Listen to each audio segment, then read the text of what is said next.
तो गाइस देख सकते हैं सामने मेरे एक्सपल्स है, जो कि अभी मैंने 6 महीने पहले ही ली है और उसमें अभी स्टार्टिंग की प्रॉब्लम आने लग गई है।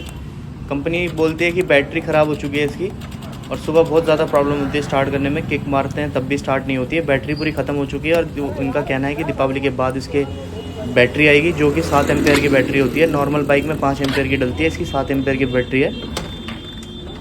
तो गाइस अगर आप एक्सपल्स ले रहे हैं तो सोच समझ के लीजिए कि आपको भी ऐसी प्रॉब्लम फेस करनी पड़ सकती है।